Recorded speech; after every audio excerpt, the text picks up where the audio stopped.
صلی اللہ علی محمد صلی اللہ علیہ وسلم۔ اعوذ باللہ السمیع العلیم من الشیطان الرجیم، بسم اللہ الرحمن الرحیم، والصلاة والسلام علی رسولہ الکریم۔ بخاری شریف باب کتاب الجمعہ والامامہ جاری ہے۔ آج جو عنوان ہم پڑھیں گے یہ ہے اذا حضر الطعام واقیمت الصلاۃ، کہ جب کھانا حاضر ہو اور جماعت کھڑی ہو جائے۔ اس میں جو احادیث ہم پڑھیں گے 3-4 احادیث ہیں انشاءاللہ، آج ہم ان کو دیکھیں گے۔ اس سے پہلے امام بخاری اس پہ معمول جو اقوال لائے ہیں، قول لائے ہیں حضرت ابن عمر رضی اللہ تعالیٰ عنہ کا، عبداللہ بن عمر رضی اللہ تعالیٰ عنہ کے بارے میں، کان ابن عمر یبدأ بالعشاء،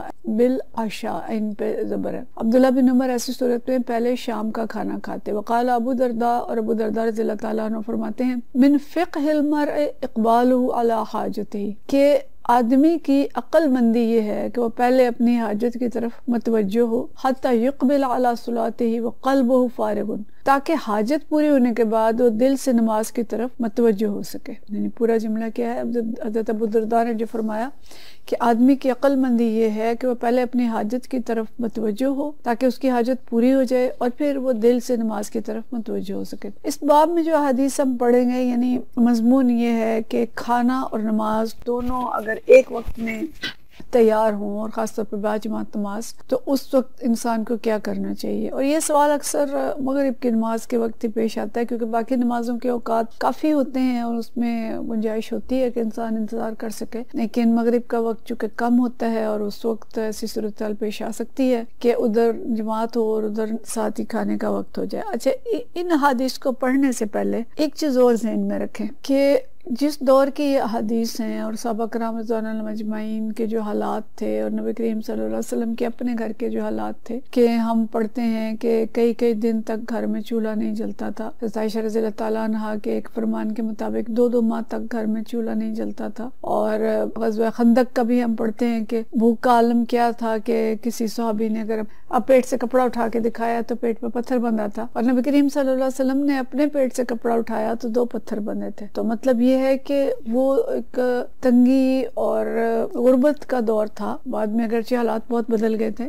اور اس وقت کھانا ہر وقت ہر ایک کو میسر نہیں ہوتا تھا، اور اگر کھانا ادھر میسر ہوا ہے اور اس طرف اذان ہو گئی ہے یا جماعت کھڑی ہو گئی ہے تو کیا کیا جائے؟ تو اس صورت میں شریعت کتنی گنجائش دیتی ہے، اور دین اسلام کتنا زیادہ فطری دین ہے، انشاءاللہ ان احادیث سے ہمیں اس چیز کا پتہ چلے گا۔ تو چلیں احادیث ہم پڑھتے ہیں۔ حدیث ہے 640، اور عائشہ رضی اللہ تعالیٰ عنہ سے روایت ہے، عن عائشہ ان النبی صلی اللہ علیہ وسلم انہ قال، کہ عائشہ رضی اللہ تعالیٰ عنہ فرماتی ہیں کہ نبی کریم صلی اللہ علیہ وسلم نے فرمایا، اذا وضع العشاء واقیمت الصلاۃ فابدؤوا بالعشاء۔ اچھا، یہ ذہن میں رکھیں کہ عشاء اور عشاء 2 الفاظ ہیں۔ عین کے نیچے زیر ہوتی ہے تو یہ عشاء یعنی عشاء کی نماز ہے، اور عین کے اوپر زبر آتی ہے تو یہ شام کا کھانا ہے، یعنی دونوں میں شام کی نماز اور شام کا کھانا۔ عربی بڑی جامع زبان ہے۔ تو فرمایا اذا وضع العشاء، کہ جب رات کا کھانا رکھ دیا جائے، وقیمت الصلاۃ، اور نماز کے لیے قامت کھڑی ہو جائے یا نماز کھڑی ہو جائے، فابدؤوا بالعشاء، تو پھر تم پہلے کھانا کھا لو، یعنی ابتدا جو کرو وہ کھانے سے کرو۔ حدیث ہے 641، اور یہ حدیث جو ہے حضرت انس بن مالک رضی اللہ تعالیٰ عنہ سے روایت ہے، عن انس بن مالک ان رسول اللہ صلی اللہ علیہ وسلم قال، فرماتے ہیں کہ نبی کریم صلی اللہ علیہ وسلم نے فرمایا، اذا قدم العشاء فابدؤوا به قبل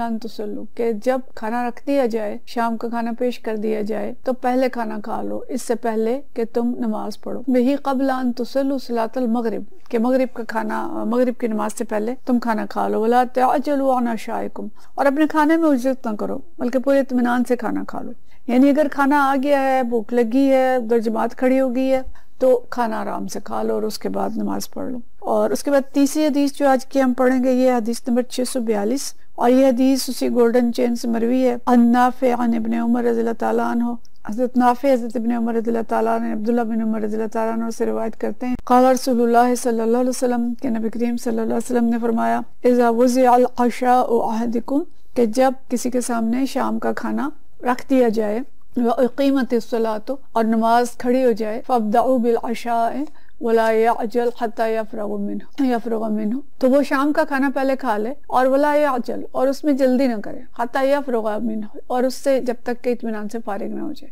اور حضرت عبداللہ بن عمر رضی اللہ تعالیٰ عنہ کے بارے میں آتا ہے کہ کان ابن عمر کہ جب ان کے سامنے کھانا رکھا جاتا تھا یوضع لہ الطعام، جب ان کے سامنے کھانا رکھ دیا جاتا تھا وہ تقام الصلاۃ اور نماز کھڑی ہو جاتی تھی فلا یأتیہا حتی یفرغ، تو وہ نماز کی طرف نہیں آتے تھے جب تک کہ فارغ نہیں ہو جاتے تھے، وَإِنَّهُ لَيَسْمَعُ قِرَاءَةَ الْإِمَامِ، یہاں تک کہ وہ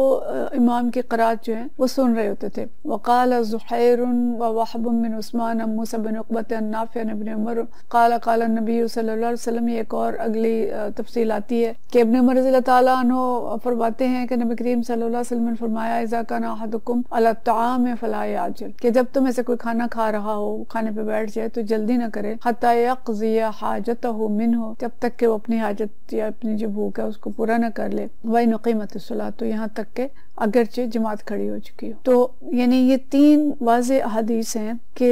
جب کھانا رکھ دیا جائے تو پھر کھانا پہلے کھا لیا جائے اور نماز جو ہے وہ بعد میں پڑھی جائے۔ اسی پہ حضرت امام ابو حنیفہ رضی اللہ تعالیٰ عنہ سے یہ روایت ہے، ان کا قول آتا ہے کہ بجائے اس کے کہ نماز پڑھنے کے دوران میں کھانا کھاؤں، بہتر ہے کہ میں کھانے کے دوران نماز پڑھوں۔ مطلب کیا ہے کہ میں کھانا کھاؤں اور میرا دل نماز میں اٹکا ہوا ہو، تو یہ بہتر ہے اس سے کہ میں نماز پڑھوں اور میرا دل کھانے میں اٹکا ہو، کوئی ایسی چیز نہ ہو نماز میں جو میں تنگ کر رہی ہوں اور ہمارا دھیان اس کی طرف ہو۔ اس لیے ہمیں بھی اکثر کہتے ہیں کہ کوئی خواتین کے لیے خاص طور پہ کہ نامکمل کام چھوڑ کے نماز کی طرف نہ جائیں، جیسے چولہے پہ ہانڈی چڑھائی ہے اور ادھر نماز شروع کر لی ہے تو دھیان اسی کی طرف رہے گا کہ ہانڈی جل نہ جائے، دھیان نماز کی طرف نہیں ہوگا۔ اس لیے بہتر یہ ہے کہ کھانا کھا لیا جائے اور پھر نماز پڑھی جائے، اور اگر کوئی اور حاجت ہے تو اس کو بھی پورا کر لیا جائے۔ جیسے ایک اور حدیث کے اندر یہ بھی آتا ہے جس کا مفہوم یہ ہے کہ اگر کسی کو پیشاب یا پخانے کی حاجت ہو تو پہلے اپنے آپ کو فارغ کر لے، وضو کرے اور پھر نماز پڑھے، تاکہ پورے حضور قلب کے ساتھ نماز کی طرف متوجہ ہو سکے۔ اسی طرح کوئی اور بھی ایسی چیز ہے جو نماز میں خلل ڈالتی ہے، کوئی بھی ایسا کام ہے یا کوئی ایسی ادھوری چیز ہے تو اس کو مکمل کر لیں اور پھر نماز پڑھیں۔ اصل جو منشا ہے ان حدیث کا 2 چیزیں ہیں اس میں۔ ایک چیز تو یہ ہے کہ بھوک سخت لگی ہے اور نماز بھی ہے، تو سخت بھوک میں ظاہر ہے دھیان بھوک کی طرف رہے گا، اور ہو سکتا ہے کہ جس کے سامنے کھانا آیا ہے اس نے 2 دن سے کھانا نہ کھایا ہو، جیسے ہم واقعہ پڑھ رہے ہیں پیچھے صحابہ کرام رضوان اللہ مجمعین کے دور کا، یا ہو سکتا ہے انہوں نے پورا ایک دن ہو گیا اور صبح کے بعد کوئی چیز کھانے کو نہ ملی ہو، اور جو ہی کھانا سامنے آیا تو ادھر مغرب کی یا کوئی اور نماز کھڑی ہوگی، تو اس صورت میں بالکل حکم یہ ہے کہ پہلے اتنی شدید اگر بھوک ہے تو کھانا کھا لیا جائے، اور تاکہ توجہ جو ہے وہ نماز کے اندر رہے اور نماز میں کھانے کی طرف دھیان نہ رہے۔ عمومی اصول یہ ہے کہ کوئی بھی حاجت یا ضرورت ایسی ہے تو اس کو مکمل کر کے تو اس کے بعد نماز کی طرف جائیں۔ دوسری بات جو ہمیں ملتی ہے کہ ضرورت اور حاجت کے وقت دین رخصت دیتا ہے، اور یہ دین فطرت ہے۔ کوئی بھی حاجت ہے ایسی، جیسے ہم اگر ڈاکٹرز ہیں اور ہماری کوئی ایسی ایمرجنسی آ گئی ہے، کوئی ایسے حالات ہیں کہ اس میں نماز با جماعت اور دوسری طرف مریض ہے، تو ہمیں بھی ترجیح جو ہے وہ مریض کو دینی ہوگی کہ ایسی کوئی ایمرجنسی ہے کہ اس کی جان کو خطرہ ہو، تو پھر بالکل ایسی حالت ہو جائے گی۔ لیکن اس کے علاوہ بھی ایسی اگر کوئی صورتحال ہو جائے تو دین فطرت کے مطابق یہ ہوگا کہ ٹھیک ہے نماز کو سکھ مؤخر کر لیں، لیکن وہ جو فوری حاجت یا ضرورت ہے اس کو پورا کر لیں، لیکن یہ واضح رہے کہ یہ معمول نہ ہو۔ اور ہم جیسے لوگ جو دن میں 3 کھانے کھاتے ہیں، ہمارے معاشرے کا اب طرز عمل یہ بن گیا ہے کہ 3 دفعہ کھانا کھایا جاتا ہے، جبکہ صحابہ کرام رضوان اللہ اجمعین اول تو کئی دن نہیں کھاتے تھے، یا اگر کھاتے تھے تو دن میں 1 دفعہ کھاتے تھے، اور اگر بہت کھا لیتے تھے تو 2 دفعہ کھاتے تھے۔ تو دن میں 3 کھانے کھانے والوں کو اتنی بھوک نہیں لگتی کہ ادھر جماعت کھڑی ہے اور ادھر وہ کھانا کھانے بیٹھ جائیں، یا یہ معمول بن جائے کہ جی کھانا تیار ہی اس وقت ہوتا ہے جب اذان ہو رہی ہے نماز کی، اور معمول یہ بن جائے کہ جی نہیں یہ تو حکم ہے کہ پہلے کھانا کھائیں اور پھر نماز پڑھیں۔ تو شریعت کا منشا ہمیں سمجھنا چاہیے، اور شریعت کا منشا یہ نہیں ہے کہ ہر وقت کھانوں پہ بیٹھے رہیں اور کھانے تیار ہوں اور نمازیں خراب ہوتی رہیں۔ جو ہر وقت کے کھانے کھانے والے اور جن کو بھوک کا مسئلہ نہ ہو ان کے لیے ترجیح بہرحال نماز ہوگی، اور لیکن یہ کہ اگر کسی کو بھوک ہے اور کسی کا کوئی اس طرح کا مسئلہ ہے جو ارجنٹ ہے، تو اس وقت وقتی طور پہ وہ تعجیل اس میں کرنے کی بجائے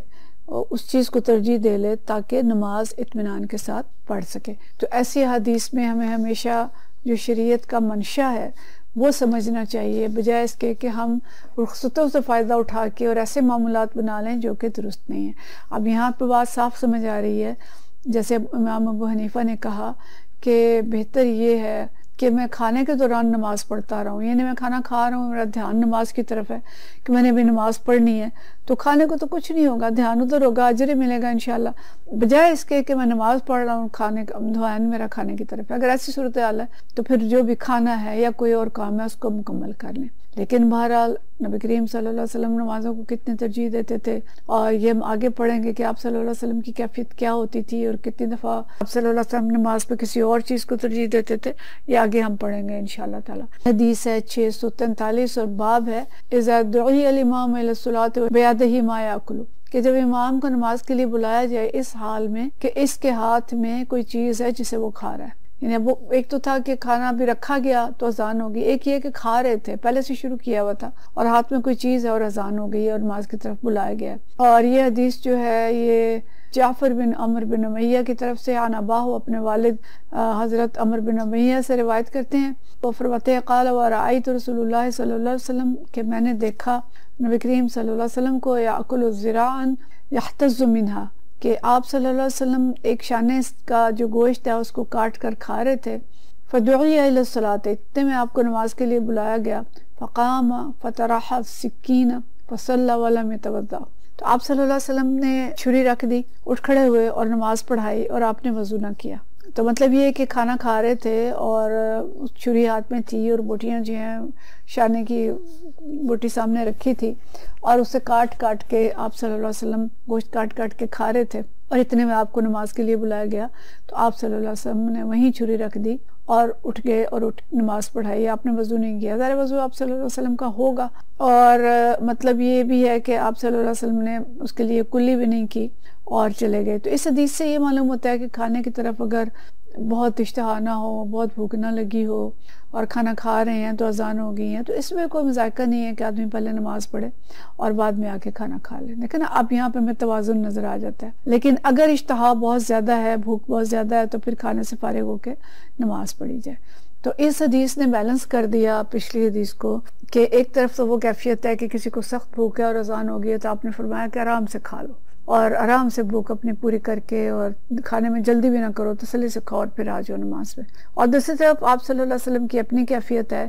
کہ آپ کھانا کھا رہے ہیں اور رغبت سے شانے کے سامنے پڑی ہے، گوشت پڑا ہے شانے کا اور اس کو کاٹ کاٹ کے کھا رہے ہیں، لیکن اذان ہو گئی ہے تو اس کو وہیں چھوڑا اور نماز کے لیے چلے گئے۔ تو ان دو چیزوں سے ہمیں توازن مل جاتا ہے کہ اگر بھوک نہیں ہے اور بہت مرغوب چیز ہے کھا رہے ہیں تو پھر چھوڑ کے نماز کے لیے چلے جائیں، اور اگر بھوک شدید ہے تو پھر کھانے کو ترجیح دے لیں۔ تو اس لیے ہمیں بالکل جو شریعت کی روح ہے اس کو سمجھ کے فیصلے کرنے چاہیے، اور اس طرح کی حدیث کے جو مطلب ہیں اور مقاصد ہیں ان کو صحیح سمجھنا چاہیے۔ دین اسلام فطری دین ہے، اور اللہ تعالیٰ کی محبت اور نبی کریم صلی اللہ علیہ وسلم کے جو حکمت آپ ہمیں سکھاتے ہیں ان سب کا غماز ہے، اور آپ صلی اللہ علیہ وسلم نے حکمتوں کی تعلیم دی ہے اور ہمیں توازن کا راستہ دکھایا ہے۔ اللہ کرے کہ ہم اس توازن کو سمجھ سکیں اور جہاں جو چیز مقدم جس وقت رکھنی ہو اس کو مقدم رکھنے کا طریقہ ہمیں آتا ہو۔ وآخر دعوانا ان الحمدللہ رب العالمین۔